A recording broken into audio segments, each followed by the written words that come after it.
결국은 하나님께 돌아와야만 우리의 개인사든 하나님의 구속사든 새로운 장이 열린다 하는 부분들을 꼭 명심하시기 바라면서, 그렇게 됐을 때 우리가 믿는 예수님을 중심으로 하면서 나와 우리 가정은, 우리 교회는 과연 어떤 좌표에 속해 있을까 하는 점들을 깊이 생각해 보시기 바랍니다. 주보에 보시면은 그 도입에 무티라고 했습니다. 무티가 무슨 뜻인지 아십니까? 독일 말입니다. 무티. 독일 말로 어머니는 뭔지 아시죠? 고등학교 때? 무터, 어머니입니다. 엄마는 맘입니다. 영어하고 M자는 만구 공통어잖아요. 자, 엄마에서 엄마. 그러니까 우리 재환이도 제일 처음에 M 발음을 제일 먼저 시작하는 거예요. 어느 나라나 그래요.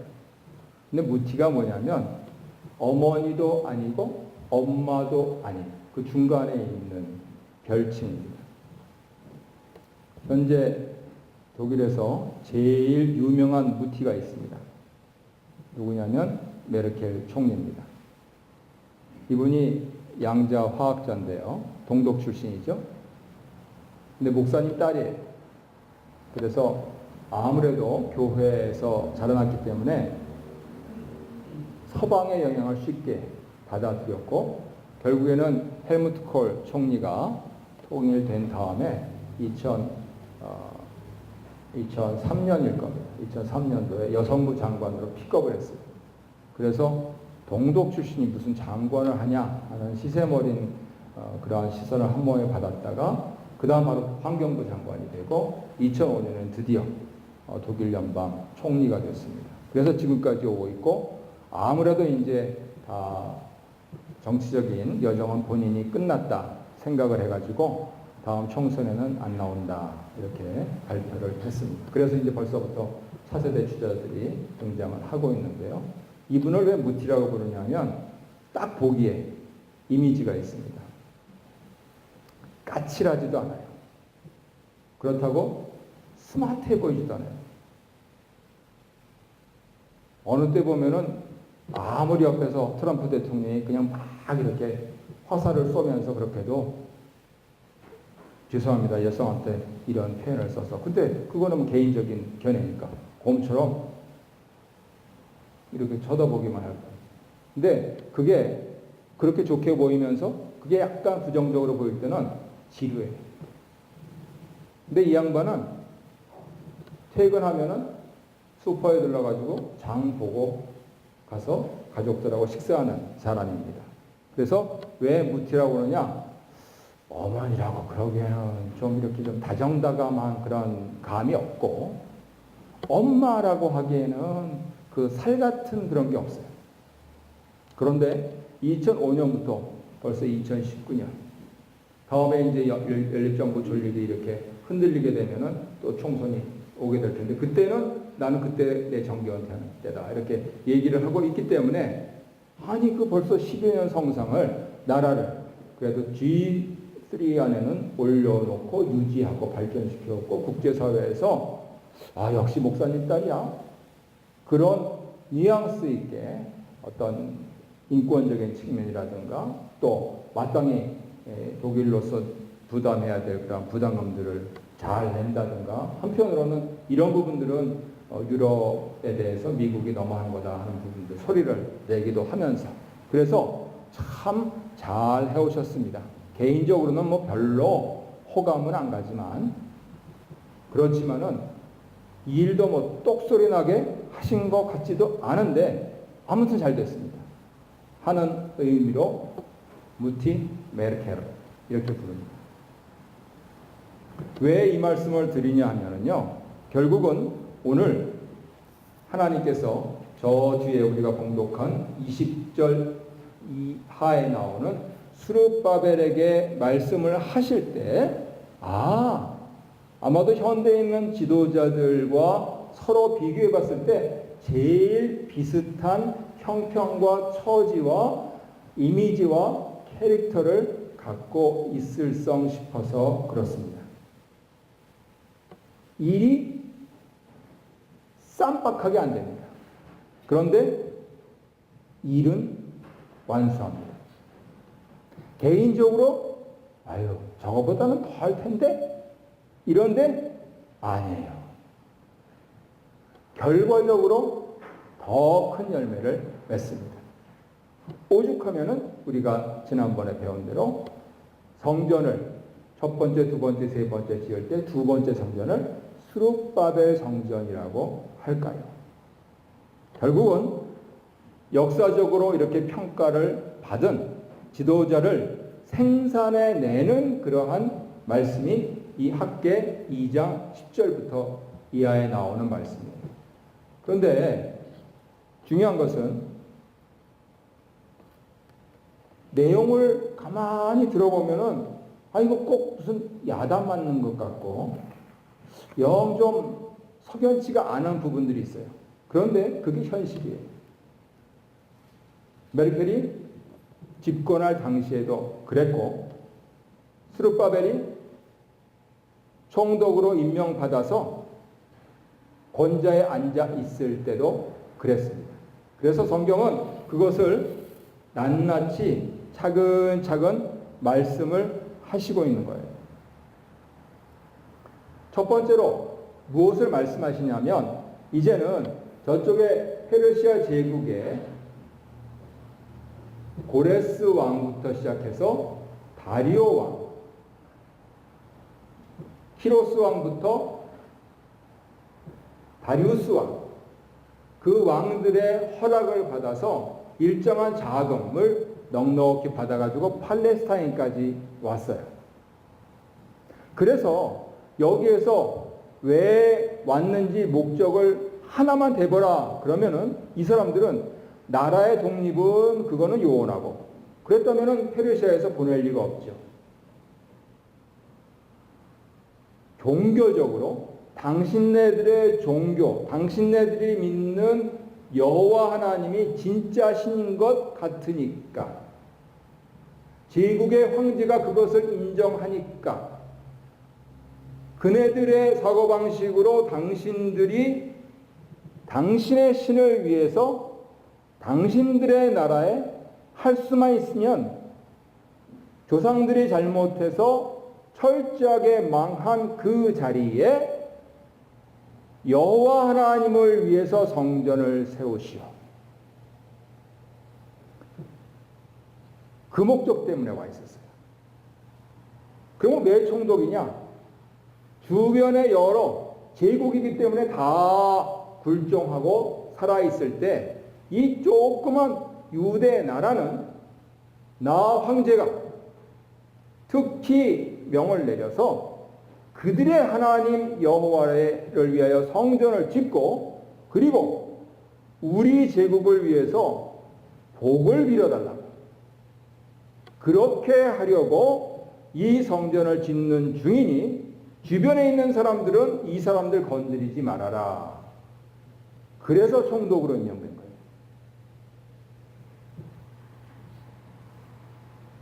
그런데 사람 마음이 시작할 때하고 좀 진행되면서 바뀌잖아요. 그래서 이 페르시아로부터 팔레스틴으로 돌아온 분들의 마음이 바뀌었던 것 같아요. 우리가 이미 들은 대로 다리오 왕 2년 6째 달에 하나님이 지금 2장 10절부터 나와 있는 그 내용과 유사한 그러한 평가를 내리시고 원래 온 소기의 목적 너희들이 지금 왜 여기 있냐? 왜 여기에 모여 있는데? 하는 그 원래의 목적을 리마인드 시켜주시고 내가 너희와 함께 하겠다 하는 약속까지도 주세요. 그래서 이분들이 맞아. 우리가 왜 여기에 모여있지? 하면서 심기일전하는가 싶었는데 무슨 곡절이 있는 줄 자세히 알 수 없으나 2장에 보면은 다리오 왕 제2년 7째 달 20일에 다시 하나님이 말씀하셔서 니네들이 뭐라고 한다고? 우리가 기껏 해봤자 얼마나 초라하겠냐. 이 초라한 것은 차라리 하고 말을 그쳐요. 왜요? 안 한다 그러면 원래 여기요 목적. 더구나 독립된 나라가 아니에요. 제국의 황제가 총독까지 임명해서 성전을 지으라고 한 그 칙령을 받은 상태에서 안 한다 그러면 어떻게 해요? 다시 끌려가야 돼요. 그런 상황에서 초라하고 딱 멈춰 있으니까 선지자를 보내셔가지고 초라할 것 같다고 그렇게 말씀하시면서 내가 너희와 함께 할 터이니 힘을 내라. 이렇게 말씀을 하셨어요.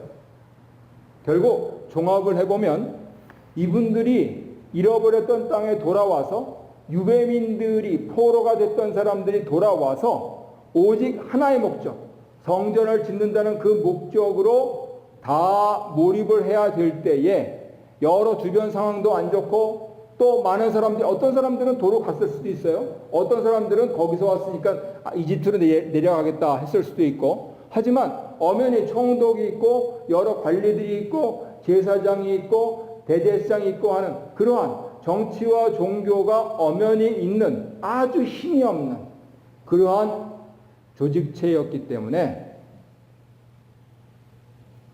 사람들이 아유 이거 가지고 뭘 어떻게 한단 말이요 하는 그러한 준비 과정에서 낙담하고 좌절하고 그리고 어려워했을 수 있습니다.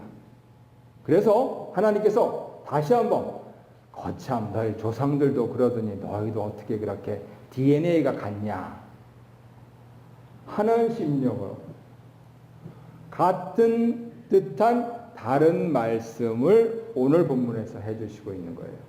한번 보세요. 11절부터 보시면 이 말씀이 임한 것은 앞에는 6째 달이고 두 번째는 7째 달인데 9째 달 24일이니까 2달이 좀 지났습니다. 그랬을 때 내가 함께 하겠다라고 나중 영광이 이전 영광보다 크겠다 하고 말씀을 하셨는데도 불구하고 이분들이 민기적 거리니까 이제는 하나님이 비유를 드시는 거예요. 12절에 제사장들한테 율법에 대해서 물어라. 이미 총독도 있고 제사장도 있으니까요. 옷자락에 거룩한 고기를 쌌는데 그 옷자락이 떡에나 국에나 포도주에나 기름에나 다른 음식물에 닿으면 그것이 성물이 되냐? 그랬더니 이 제사 지내는데 정통하고 그것이 업인 제사장들이 뭐라고 그랬습니까? No 그랬단 말이에요. 왜 이 사람들이 이렇게 얘기를 하나 하면은요. 출애굽기 29장 37절을 보면 거룩한 것에 닿으면은 닿은 것도 거룩해지는 게 있어요. 그게 뭐냐면 제단이에요. 하나님께 제사를 드리고 제물을 올려드리는 제단은 비유적으로 얘기하면 제단, 이 제단 여기에 닿으면 닿은 것도 성물이 돼요. 그런데 저것에 여기서 하나님께 드린 제물을 싸서 갖고 갔는데 저기에 닿았어요. 그러면은 닿느냐? No, 아니라는 거예요. 결국은 이 제단이 중요한 것이지 이 제단에서 파생된 사람들의 힘이 들어가고 노력이 들어간 부분들은 아니다 하는 평가를 제사장들이 하고 있는 것입니다. 맞아. 출애굽기 말씀을 잘 이해하고 있네. 수백 년이 흘렀어도 여전히 제사장들 교육은 잘 돼 있어요. 오케이. 자, 그러면 이렇게 한번 생각해봐라 하면서 13절부터 제사장들한테 묻습니다. 시체를 만져서 부정하여진 자가 여기서 시체라고 하는 것은 굉장히 과장되고 극대화된 거예요. 그러니까 안 좋은 것, 부정한 것 그것을 상징하는 말이 시체예요. 꼭 시체만 가리키는 게 아니고요. 그것을 부정하여진 자가 그것들 가운데 하나를 만지면 그것이 부정하냐? 그러니까 제사장들이 뭐라고 대답했습니까? Yes. 제단에 닿은 것은 거룩해지는데 부정한 것은 그 부정한 것에 닿기만 해도 부정해져요. 그래가지고 우리가 읽기가 어려운 출애굽기, 레위기, 민수기, 신명기 말씀이 사실은 이렇게 하면은 안 된다, 이렇게 하면 안 된다, 이렇게 하면 안 된다. 왜? 부정한 것에 닿으면 부정하니까 너희들은 정한 신령과 정한 그러한 의복을 입고 여호와께 나와야지 하나님 앞에서 죽으려고 그러냐? 하나님 그 얘기를 구구장창 하시는 거예요. 결론은 뭡니까? 거룩한 것에는 오직 제단, 우리식으로 얘기하면, 신약식으로 얘기하면은 하나님 한 분, 그분만 거룩하시고, 우리가 예를 들어서 저 나무 십자가를 열심히 공을 들여서 기도하고 헌금하고 해서 만들었는데 저것이 거룩하냐? 아니요. 저것은 우리를 그 하나님을, 그리스도를 기억하게 하기 위한 도구일 뿐. 이 점에서 카톨릭하고 개신교가 좀 다른데요. 카톨릭은 그 거룩한 것을 어느 정도 인정합니다. 그래서 성수라고 하는 것도 있고 팔잖아요. 개신교에서는 그거를 인정 안 합니다. 거룩하신 분은 하나님 한 분뿐이시고, 반면에 부정한 것은 세상이 죄로 오염되고 타락해서 얼마나 빨리 이것이 전염이 되고 전파가 되는지 닿기만 해도 부정하다, 이렇게 얘기를 하고 있습니다. 왜 이 얘기를 하시느냐? 6째 달에 말씀하셨고 7째 달에 말씀하셨는데 이제 9째 달에 다시 말씀하셔야 될 정도로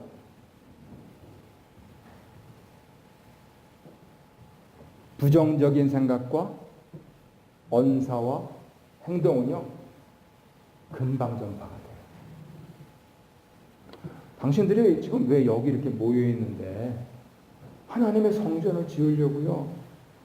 그렇게 하려면 그렇게 말한 사람의 그 하나님께 드려지는 그 마음이 다른 사람들한테 전파가 돼가지고 자 우리 힘을 내어 함께 해봅시다 하는 이거는 무지무지하게 어려워져요. 반면에 이까짓 해서 뭘 하냐 하는 그 태도가 있다면 뭘 하냐 말하기 전에 이까짓 것부터 해가지고 맞아 이렇게 나옵니다. 많이들 경험해 보셨죠? 그래서 우리 부모님들이 그런 부분들을 예방하려고 어린 시절부터 어떻게 가르치셨습니까? 긍정적으로 생각해라. 긍정적인 말을 해라. 된다고 생각해라. 하나님이 되게 하실 줄 믿어라. 이렇게 가르치지 않았어요. 사실은 혹시 자녀 가운데 성적이 떨어지고 힘들어하는 아이가 있으면 그 부모님들이 하는 말 스타일 그 조사해 봐야 됩니다. 에휴, 네가 네 애비 닮아서 그렇지. 그러면 공부하고 싶어가도 안 하고 싶어져요. 에휴, 우리 집안이 뭐가 되겠냐? 될 일도 안 돼요. 지금 그거 말씀하시는 거예요. 그래서 왜 모여 있으세요? 성전 지으려고. 그러면 제사장들 너희들이라도 이 거룩한 것과 부정한 것에 구분이 있으면 다른 사람들이 부정한 거 말하라 치면 그냥 가서 이걸 막아버려 그냥. 어디 공동체를 파괴하고 있어? 지금 우리 이 공동체가 독립된 공동체요? 이 공동체가 겨우 총독 임명받아가지고 아무런 물자도 없고 하나님 말씀 하나 가지고 어렵게 나가고 있는데 거기에다가 부정된 걸 그냥 쓰면 어떻게 하냔 말이야. 이렇게 하면 너희들이 가서 막아. 이 얘기를 하고 있는 겁니다. 그렇게 하면서 제사장들에게는 그런 리더십을 발휘하라. 얼마나 부정한 것을 쉽게 전파되냐. 요즘은 더 쉬워요. 왜 그런지 아시죠? 그놈의 SNS 때문에. 예, 그래서 제가 카카오톡을 안 합니다. 그 말 잘못 쓰면은, 아, 그게 그냥 목사가 말이지. 뭐 이렇게. 무슨 문장으로 쓰는 게 아니에요. 거기서 손가락도 굵은데 그 조그만 데다가 그냥 그거 치려면 힘들거든요. 그걸 가지고 나는 잘 쳤다고 치는데 거기서 그냥 예를 들어서 그 똥싸빙 이거를 치려고 그랬는데 거기다 똥싸빙 이렇게 쳐버리면 목사가 말이지 무식해가지고 이것도 모른다고 그러거든요. 그래서 안 해요. 차라리 만나서 말로 하지. 어찌되었든 이 거룩한 것을 지키기는 너무 힘든데 이거를 그냥 허물어버리기는 너무 쉬운 거예요.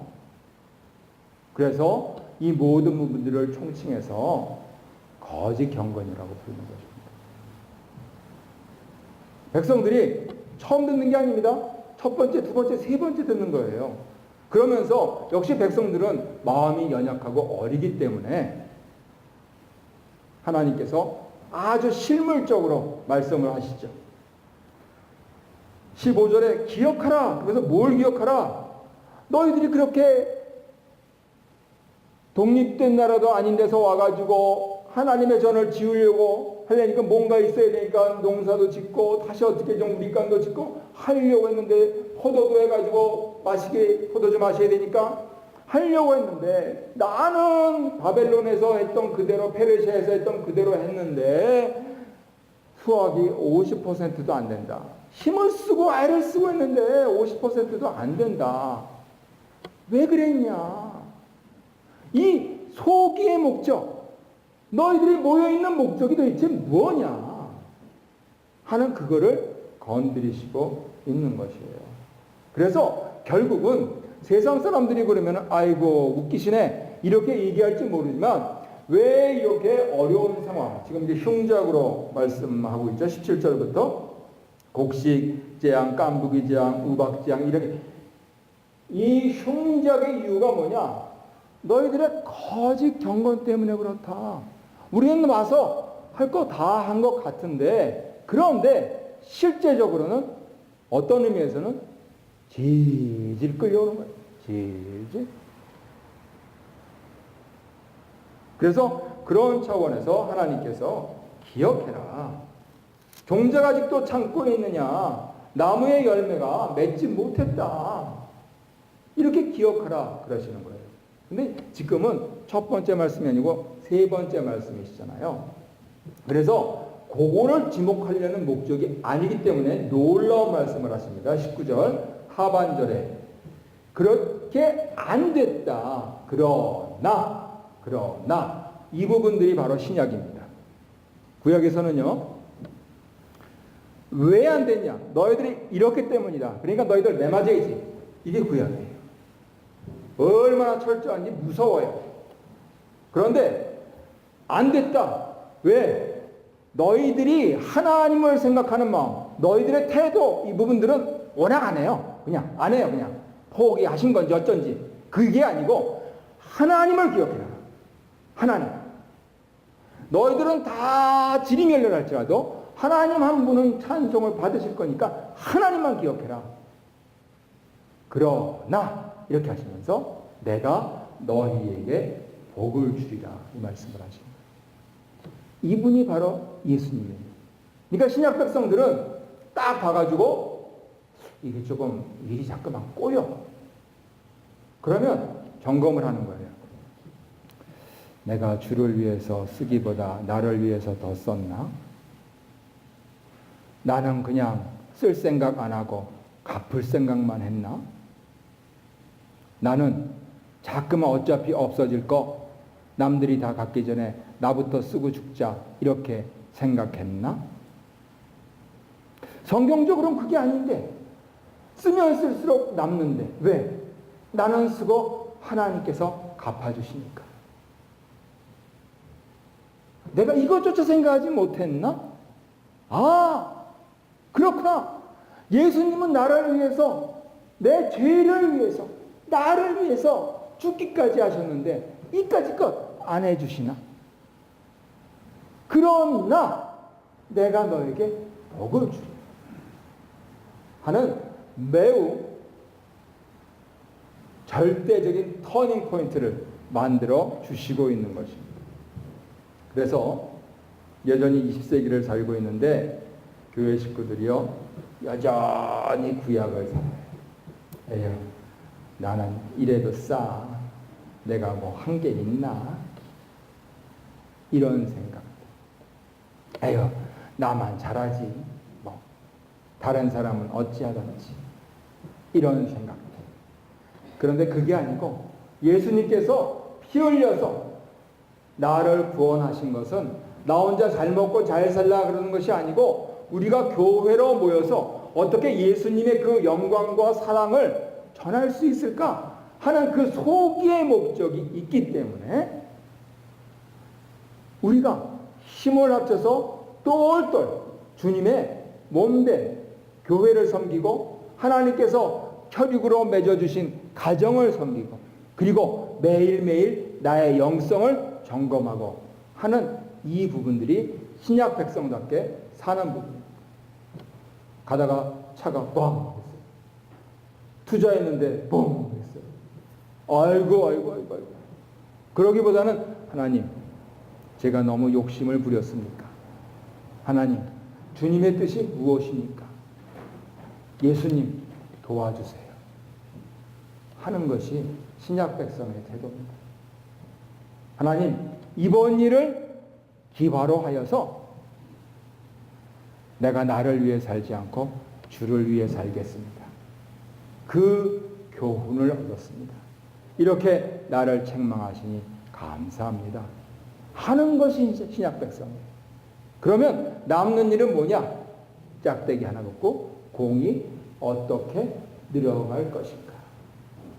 세상 사람들은 짝대기 하나 걷고 짝대기도 모자라서 2개 걷고 또 짝대기 하나 걸어서 덧셈하고 있는데 신약의 예수님은 거기에다가 승법을 하신다는 거예요. 승법. 2의 좌승이 아니고 10의 좌승. 과연 그런 부분들이 사라질 수 있는가 하는 그 질문을 하면서 오늘 본문을 읽으면 이 말씀은 전혀 부정적이 아닙니다. 앞에 거 오케이 다 잘못했습니다. 용서하여 주시옵소서. 회개합니다. 다시 나가겠습니다. 그러니 회복하시옵소서. 회복시켜 주시옵소서. 복 내려 주시옵소서. 하는 그 삶의 태도를 가져라. 왜? 내가 복을 줄게.